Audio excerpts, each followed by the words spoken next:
삶과 죽음이라는 거 누구나 다 궁금할 거예요. 죽음 이후의 세계, 인간으로서는 굉장히 궁금하기도 하고 많이 두렵기도 한 그런 세상일 거예요. 그런데 살아있는 사람은 죽어있는 세계에 대해서 말할 수 있는 사람이 단 하나도 없다.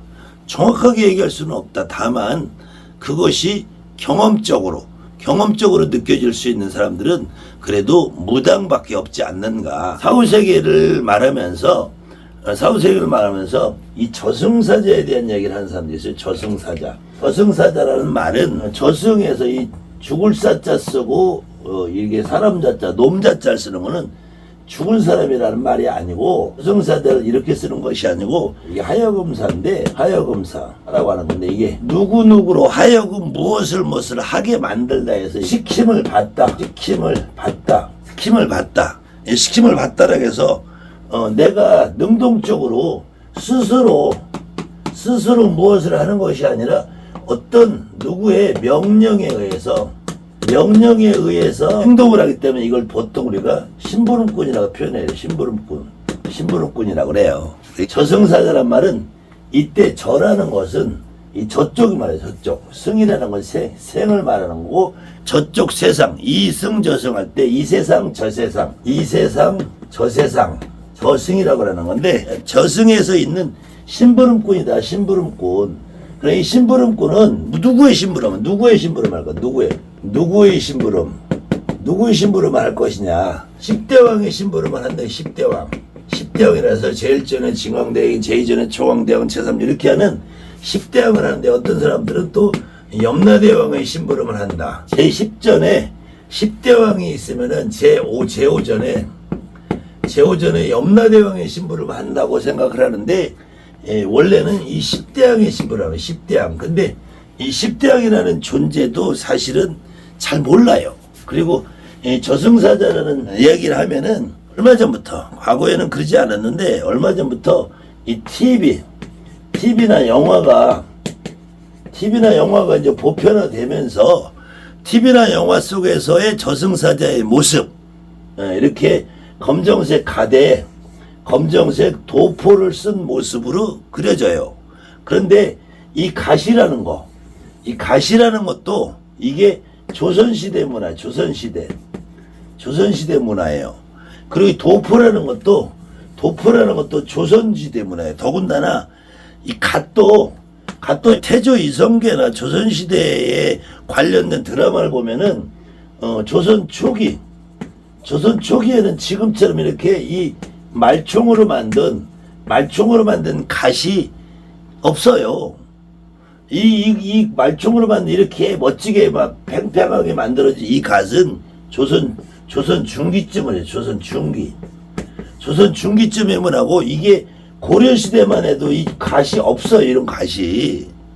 그 다음에 이 도포만 해도 이게 조선 후기 문화예요. 조선 조선 초기부터 중기부터 후기까지 쭉 이어지는 건 천릭이라는 게 천릭. 도포가 아니라 여러분들이 가장 쉽게 생각하면은 산신의대, 장군님 의대, 이런 거는 천릭이라는 천릭. 이 정확하게는 하늘천자에서 날개 익자 써서 천릭이라 천익인데 발음상 천릭이라 하는 천릭. 어떤 경우는 이제 천육이라고도 발음을 하는데, 이 천육도 실질적으로 조선 전체를 유행을 했는데, 임진왜란이라는 이 사건으로 인해서 전국이 이제 물자가 귀해져요. 물자가 아주 귀해진단 말이야. 물자가 귀해지니까 조선이 개국하고 약 200년 정도 지난 데면 임진왜란 1592년에 발발을 하는데, 이 임진왜란을 정점으로 이 나라의 물자가 귀해진단 말이에요. 그러다 보니까 이 조선 후기로 가면은 옷이 짧아져요. 그랬다가 이제 마지막에 조선 후기로 우리가 영조정조 시대다. 영조정조. 이 조선에 이제 그 문화의 꽃을 피운 시기라고 그러는데, 이때 이제 서양에서는 르네상스 시대랑 겹쳐지는데, 이 영조정조 시대만 해도 다시 의복이 화려해지면서 남자의 외출복으로 천릭이 다시 유행을 하게 돼. 나 천릭이 유행을 하게 돼. 근데 이 도포라는 것은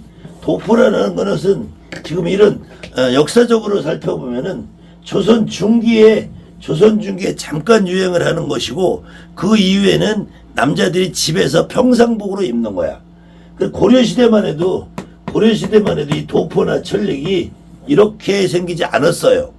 오히려 고려시대에는 지금 몽두리처럼 생겼어. 몽두리처럼. 중국 옷과 조선 옷의 약간 중간 형태 정도 그런 모습이었는데, 이렇게 지금 여러분들이 드라마나 영화 속에서 보는 이런 저승사자의 이 모습은 단순하게 조선 후기 모습이란 말이에요. 조선 후기. 그러면은 이 저승사자가 조선시대 때 이 모습을 갖췄냐? 그럼 고려시대는 이 모습이 없었을 거죠. 그럼 저승사자가 요즘 같으면은 양복 입고 와야지. 시대별로 바뀐다면은 양복 입고 청바지 입고 와야지, 저승사자가. 그리고 저승사자는 왜 검정색 옷을 입는데? 저승사자가 이렇게 생기지 않았어요. 그러니까 이 저승사자가 있다 하면서 저승사자를 신으로 받아야 됐다는 이런 미친놈이 또 하나 있더라고요. 근데 거기다가 저승사자를 또 신장님으로 받아야 돼. 미친 새끼. 정신 빠진 새끼지. 저승사자를 받으면은 뒤지는 거야. 아니, 아무리 무당이라도 저승사자가 내 몸에 실렸다. 뒤지는 거지. 저승사자를 내 몸에 실렸는데 안 뒤지고 살아있으면 용한 거죠.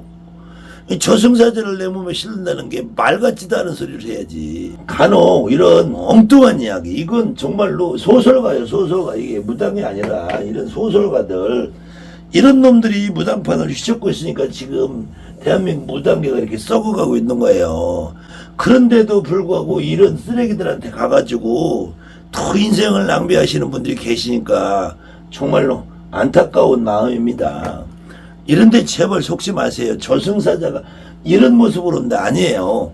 저승사자는 여러분들 주변에 혹시 돌아가실 때 돼서 그런 느낌을 받으신 어른들이 있다면은 거의 90% 이상은 우리 엄마가 나를 데려오러 온 것 같고, 아버지가 데려오러 오는 것 같고, 할머니가 나를 데려오러 온 것 같고, 할아버지가 나를 데려오러 오는 것 같아요.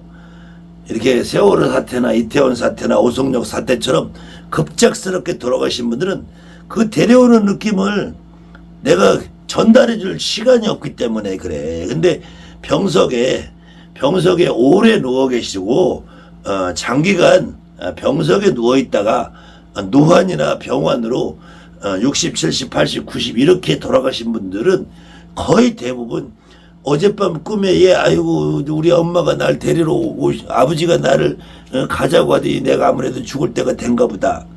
에휴 이제 준비해라.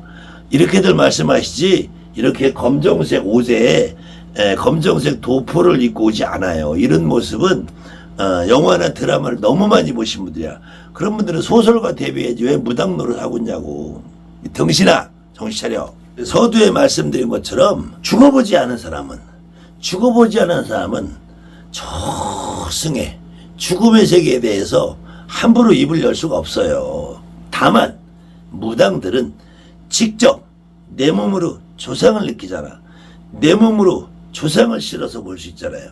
그럼 그 조상님이 하는 얘기를 들어보면은 지금까지 여러분들이 알고 있던 저승에 대한 어떤 소설 속의 이야기들하고는 완벽하게 달라요. 조상님이 누가 데려와서 가는 것도 아니고, 조상님이 어디 저승이라는 다른 세상에 있다가 오는 것도 아니고, 그냥 내가 상처를 오니까 오는 거고, 내가 그냥 지금까지 너희들이 제사 지을 때 한번 왔다 가는 거고, 가도 어디가 있는지 조상님들은 정확하게 내가 이런 데서 있다 왔다, 이런 데서 있다 와서 여기가 저승이다, 이런 말 하는 조상님을 난 지금까지 단 한 분도 못 만나봤어요. 아마 지금 직접 무당을 하시는 분들은 여러분들이 내 몸에 내 조상이나 남의 조상이나 구슬하면서 점을 보면서 남의 조상을 내 몸에다 실어보면 그 조상님네들이 나는 저승에 지옥을 갔다 왔다, 저승에 가니까 뭐 어떻게 생겼더라, 그런 말 안 해요. 지금 당장 내 새끼들하고 과거에 다 못했던 회포 풀고 한풀이 하기도 바빠 죽겠는데 저승에 대한 얘기 조상님들도 가보질 않았는데 죽으면은 그냥 가족과 있다가 사라지는 거야. 다만 그걸 느끼는 분은 무당이 되고 못 느끼면 일반인으로 살아가는 거예요. 저승사자가 따로 있지 않습니다.